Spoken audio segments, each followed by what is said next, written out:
योगी आदित्यनाथ और उनका ये त्रिशूल फॉर्मूला जिसके 3 अचूक बार दुश्मनों के हौसले पस्त कर रहे हैं। पहला बार धड़ाधड़ एनकाउंटर, दूसरा बार गरजते बुलडोजर, तीसरा बार सनातन के रथ पर सवार योगी। इन 3 बारों से ही योगी 2027 में जीत की पटकथा लिख रहे हैं। कैसे?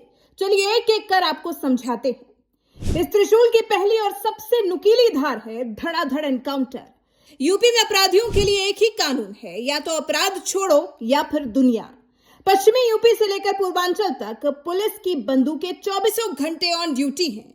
माफिया जो कभी छाती ठोक कर चलते थे, आज कोर्ट में व्हीलचेयर पर जान की भीख मांगते नजर आते हैं। हालांकि इससे विपक्ष को आपत्ति है। विपक्ष आरोप लगाता है, मानवाधिकारों की दुहाई देता है, लेकिन योगी की नीति साफ है, नो टॉलरेंस। 2027 के चुनाव में योगी सरकार इस एनकाउंटर नीति को अपनी सबसे बड़ी यूएसपी बनाकर जनता के बीच जा रही है। जनता को यह संदेश साफ है कि अगर सुरक्षित रहना है तो कानून का खौफ बेहद जरूरी है। वहीं अगर योगी के त्रिशूल फॉर्मूला के दूसरे प्रहार की बात करें तो वो है गरजते बुलडोजर। बुलडोजर बाबा के बुलडोजर का गरजना, ये वो नाम है जो अब सिर्फ उत्तर प्रदेश नहीं बल्कि देश में कानून व्यवस्था का नया प्रतीक बन चुका है। सरकारी जमीन पर कब्जा किया तो बुलडोजर हाजिर है। किसी गरीब की जमीन हड़पी तो बुलडोजर तैयार है। दंगाइयों ने उपद्रव किया तो उनके घरों पर भी पीला पंजा चलने में देर नहीं लगती। बुलडोजर सिर्फ एक मशीन नहीं रह गया है, बल्कि ये योगी आदित्यनाथ का राजनीतिक हथियार है, जिसने तुष्टीकरण की राजनीति को हमेशा के लिए जमींदोज कर दिया। 2027 के चुनाव में योगी का ये बुलडोजर सुशासन का सबसे बड़ा चेहरा बनकर उभरेगा, जिसे देखकर अपराधियों के आकाओं के भी पसीने छूट जाते हैं। और अब बात योगी के त्रिशूल फॉर्मूले के सबसे शक्तिशाली और केंद्र बिंदु की, सनातन के रथ पर सवार योगी।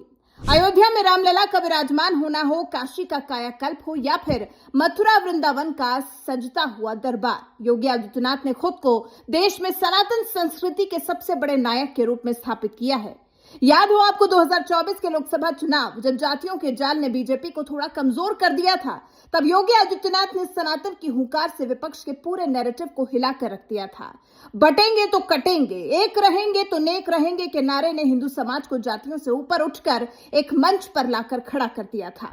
2027 में भी यही सनातन का रथ बीजेपी की जीत का मुख्य आधार बनने जा रहा है, जो विपक्षी ध्रुवीकरण के सारे दांव फेल कर देगा। तो सवाल यह है कि क्या अपराधियों के धड़ाधड़ चलते एनकाउंटर, माफियाओं के महलों को मिट्टी में मिलाते बुलडोजर और सनातन के रथ पर सवार योगी आदित्यनाथ का ये त्रिशूल फॉर्मूला 2027 में भी काम करेगा?